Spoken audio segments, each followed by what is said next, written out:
Full video देखने के लिए हमारे चैनल पर जाएं।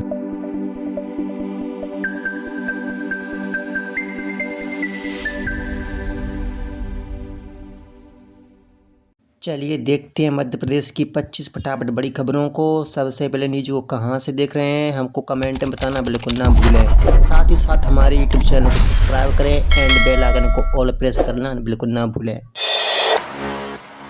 मध्य प्रदेश में 4 दिन की ठंड की छुट्टी। 22 जनवरी के बाद फिर सर्दी का तीव्र तेज। मध्य प्रदेश में ठंड से राहत की खबर है। 2 दिन की हल्की सर्दी के बाद अब मौसम में सुधार दिख रहा है। दिन और रात के तापमान में बढ़ोतरी होने लगी है, लेकिन प्रदेश के 10 जिलों में न्यूनतम तापमान अभी भी 10 डिग्री से नीचे बना हुआ है। मौसम विभाग के मुताबिक 19 जनवरी को ग्वालियर, दतिया समेत 8 जिलों में हल्का कोहरा रहेगा। इसके बाद 4 दिनों तक ठंड में राहत मिलेगी, लेकिन 22 जनवरी के बाद एक बार फिर सर्दी अपने तीखे तेवर दिखा सकती है। एमपी में 190 करोड़ की लागत से 2 नए प्लांट, रोजगार के नए अवसर। छतरपुर जिले में औद्योगिक विकास को नया इम्पल्स मिलेगा। खजुराहो के पास सिंगापुर के एनआरआई उद्यमी सुरेश अग्रवाल 150 करोड़ रुपए की लागत से आलू आधारित फूड प्रोसेसिंग प्लांट लगाने का प्रस्ताव लेकर आए हैं। इसके साथ ही 40 करोड़ रुपए की निवेश से एक बायोफ्यूल प्लांट भी स्थापित होगा। इन दिनों परियोजनाओं से जिले में रोजगार के नए अवसर खुलेंगे और स्थानीय अर्थव्यवस्था को मजबूती मिलेगी। इन योजनाओं के लागू होने से औद्योगिक गतिविधियों को भी नई गति मिलने की उम्मीद है। एमपी में प्रशासनिक फेरबदल का बड़ा फैसला। 26 आईएएस अधिकारियों की पोस्टिंग बदली, कई को नया प्रभार।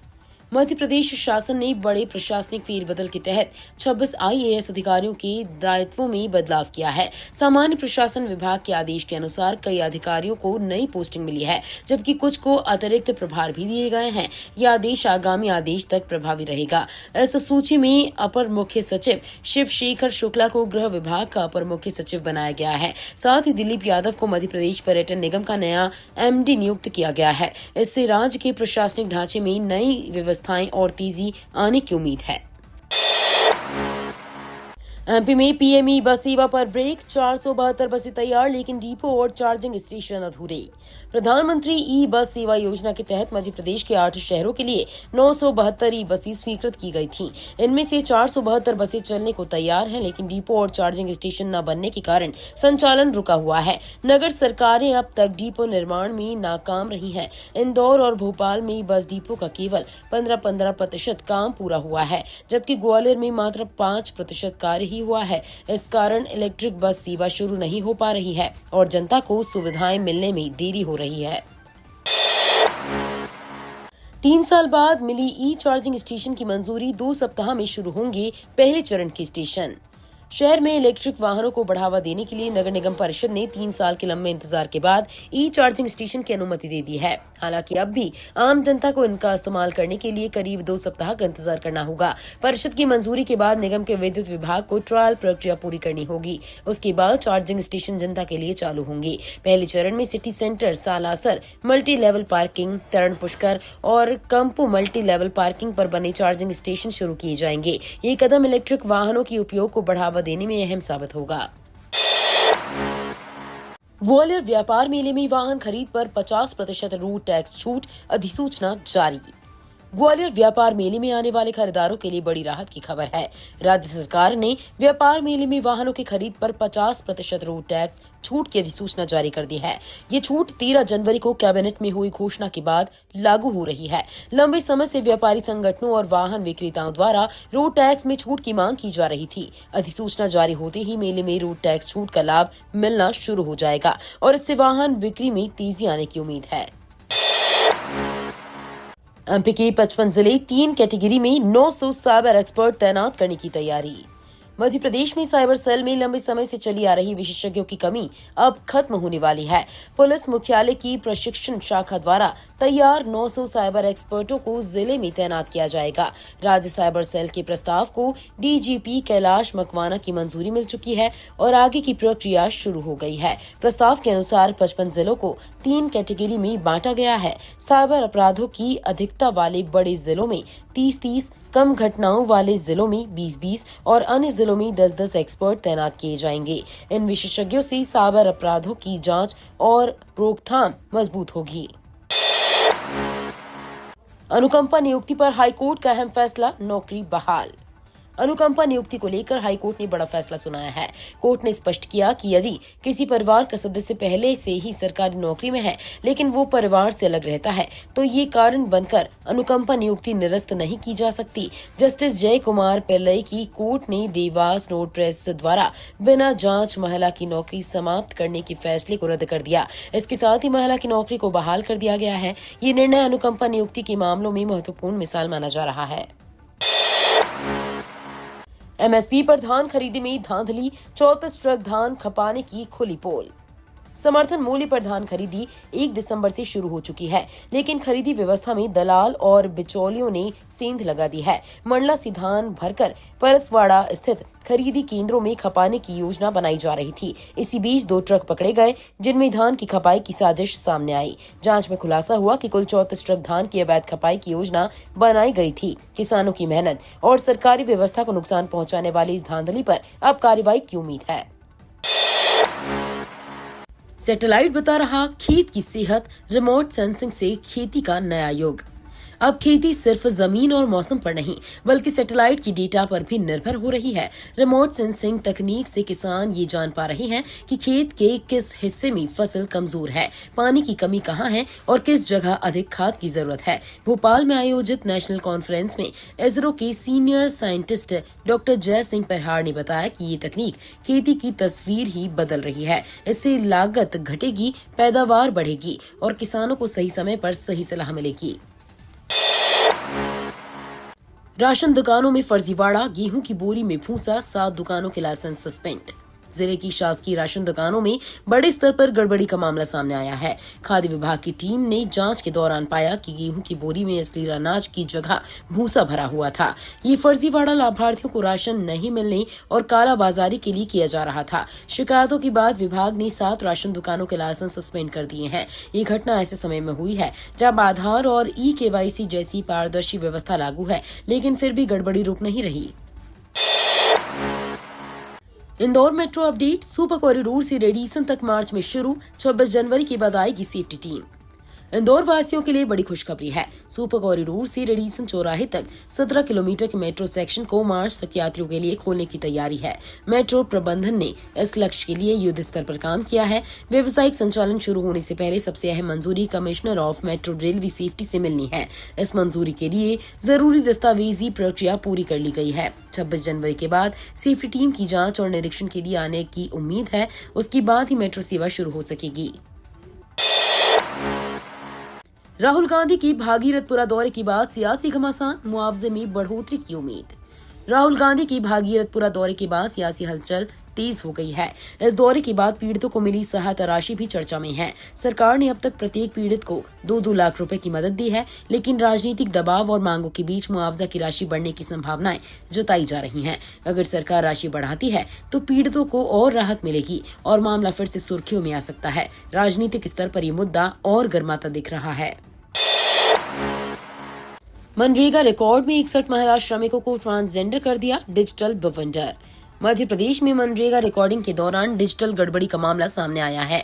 डिंडोरी जिले की ग्राम पंचायत मडियारास में जॉब कार्ड बनाते समय 61 महिला श्रमिकों को गलत तरीके से ट्रांसजेंडर के रूप में दर्ज कर दिया गया। सबसे ज्यादा 51 महिलाओं का नाम इसी पंचायत में इस तरह बदला गया। शिकायत है कि जॉब कार्ड आनन फानन में बनाए जाने से मैनपिंग में मनमानी हुई। अब सरकारी रिकॉर्ड में महिलाएं ट्रांसजेंडर दिख रही हैं, जबकि उन्हें और उनके परिवार को इस बात की जानकारी तक नहीं मिली।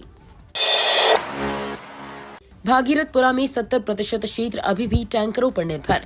भागीरथपुरा के लोगों को अभी भी पानी के लिए टैंकरों पर निर्भर रहना होगा। नगर निगम ने केवल 30% हिस्से में टंकी से नर्मदा जल सप्लाई शुरू कर दी है, लेकिन बाकी 70% क्षेत्र में पाइपलाइन बदलने का काम जारी है। अधिकारियों के अनुसार इस काम को पूरा होने में 3 से 4 सप्ताह का समय लगेगा। जैसे जैसे पाइपलाइन बदलने का काम पूरा होगा, चरणबद्ध तरीके से पानी की सप्लाई बाकी हिस्सों में भी शुरू कर दी जाएगी। फिलहाल लोगों को इंतजार करना पड़ रहा है। भोपाल में SC/ST OBC महासम्मेलन, सरकार को बड़े आंदोलन की चेतावनी।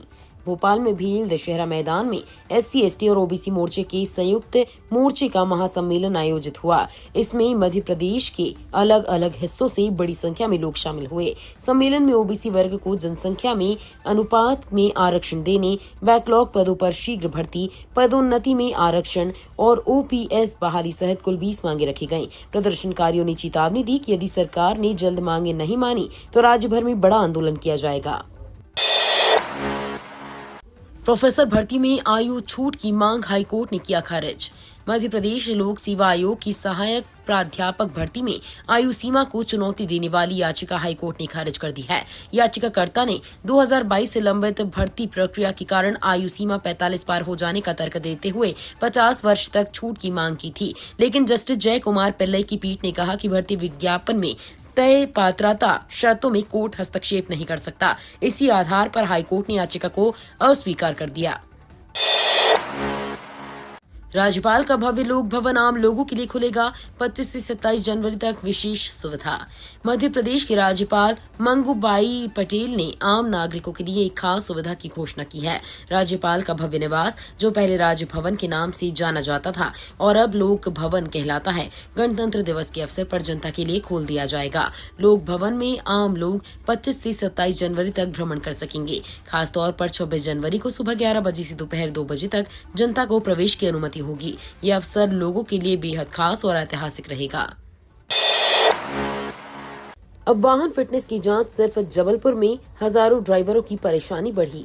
केंद्रीय सड़क परिवहन मंत्रालय के नए निर्देश के बाद जबलपुर संभाग के हजारों वाहनों की फिटनेस जांच अब सिर्फ संभागीय स्तर पर होगी। यानी अब नरसिंहपुर, सिवनी, बालाघाट, छिंदवाड़ा, कटनी, मंडला और डिंडोरी के वाहन चालक भी फिटनेस के लिए जबलपुर स्थित ऑटोमेटेड टेस्टिंग स्टेशन पहुंचेंगे। इससे समय, पैसा और लंबी दूरी की परेशानी बढ़ जाएगी। वाहन संचालक पहले से ही परेशान हैं। अब देखना होगा कि प्रशासन इस समस्या का समाधान कब तक करता है। खतरनाक मांझा बिक रहा है खुलेआम। पुलिस कमिश्नर ने सप्लाई रोकने के दिए आदेश। राजधानी में प्रतिबंध के बाद भी जानलेवा चाइनीज मांझा खुलेआम बिक रहा है। ये मांझा लोगों के लिए अब भी बड़ा खतरा बना हुआ है। बाइक सवार, राहगीर और बच्चे इसकी चपेट में आकर गंभीर रूप से घायल हो रहे हैं।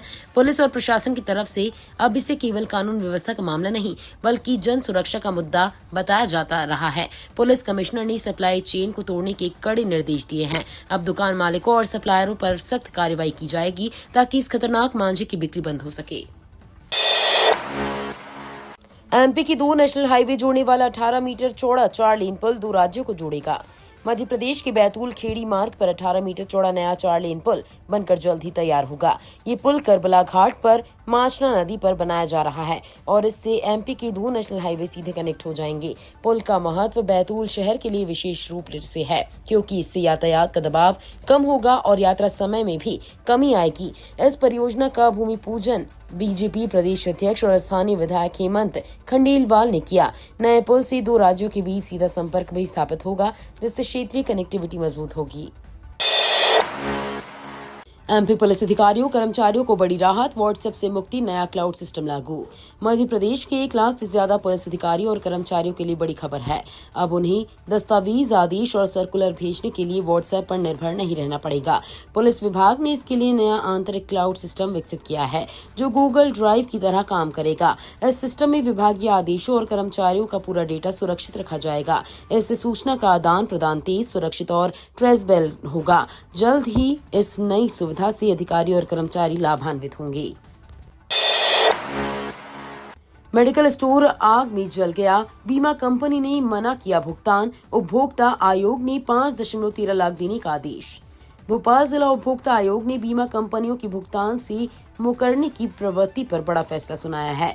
गांधीनगर निवासी और मेडिकल स्टोर संचालक मंटू भारती की दुकान में आग लगने से सारा माल जल गया था, लेकिन बीमा कंपनी ने नुकसान की भरपाई से पल्ला झाड़ लिया। मामले में शिकायत के बाद आयोग ने उपभोक्ता को राहत दी और बीमा कंपनी को 5,13,000 रुपए का दावा भुगतान करने का आदेश दिया। ये फैसला उन दुकानदारों के लिए मिसाल है जो बीमा के भरोसे जोखिम उठाते हैं और समय पर भुगतान नहीं मिलने से परेशान होते हैं। 100 करोड़ से आदिवासी क्षेत्र हरसूद में बनेगा मेगा स्पोर्ट्स कॉम्प्लेक्स, सरकार ने दी सहमति। खंडवा के आदिवासी बहुल हरसूद में 100 करोड़ की लागत से प्रदेश स्तरीय मेगा स्पोर्ट्स कॉम्प्लेक्स बनाना प्रस्तावित है। इस कॉम्प्लेक्स में एथलेटिक्स, इंडोर गेम्स और आउटडोर खेलों की आधुनिक सुविधाएं होंगी। ग्रामीण और आदिवासी बच्चों को उच्च स्तर पर प्रशिक्षण और प्रतियोगिताओं में भाग लेने का मौका मिलेगा, जिससे निर्माण क्षेत्र की खेल पहचान मजबूत होगी। सरकार की सैद्धांतिक सहमति के बाद अफसर योजना को लागू करने में जुटे हैं। मध्य प्रदेश बिल्डिंग कॉर्पोरेशन के इंजीनियरों ने सेलदामाल में भूमि का स्थलीय निरीक्षण कर DPR तैयार करना शुरू कर दिया है। अटेंडेंस न लगाने पर 400 शिक्षकों का वेतन रोका गया। मुरैना जिले में शिक्षा विभाग में अटेंडेंस को लेकर सख्ती दिखाई गई है। स्कूलों में पढ़ाने के बाद भी अटेंडेंस न लगाने वाले मुरैना ब्लॉक के करीब 400 शिक्षकों का दिसंबर महीने में 15 से 20 दिन का वेतन रोक दिया गया है। वहीं कई शिक्षक और कर्मचारी जो जिला पंचायत, कलेक्ट्रेट और निर्वाचन जैसी शाखाओं में अटैचमेंट पर हैं, वे बिना अटेंडेंस के भी वेतन ले रहे हैं। प्रशासन ने इस मामले में कार्रवाई की बात कही है और अटेंडेंस को अनिवार्य बताया है। शहर की 256 और गांव की 57 लोकेशन पर बढ़ेंगे रेट, क्षेत्र चिन्हित। पंजीयन विभाग ने वित्त वर्ष 2026 से 27 के लिए कलेक्टर गाइडलाइन तैयार करने की प्रक्रिया शुरू कर दी है। आर्टिफिशियल इंटेलिजेंस की मदद से शहर और जिले में हुई रजिस्ट्री की डेटा का विश्लेषण किया गया। इसमें शहर की 256 और गांव की 57 लोकेशन पर रेट बढ़ाने की सिफारिश की गई है। जिला पंजीयन ने उप पंजीयकों के साथ बैठक कर उनके क्षेत्रों की जानकारी ली। 40 से 100% तक रेट बढ़ोतरी के प्रस्ताव हैं, जबकि शहरी क्षेत्र में औसतन 20% तक वृद्धि संभावित है। वीडियो अच्छी लगी तो वीडियो करिए लाइक एंड चैनल को सब्सक्राइब कर बेल आइकन को और प्रेस कर लीजिएगा।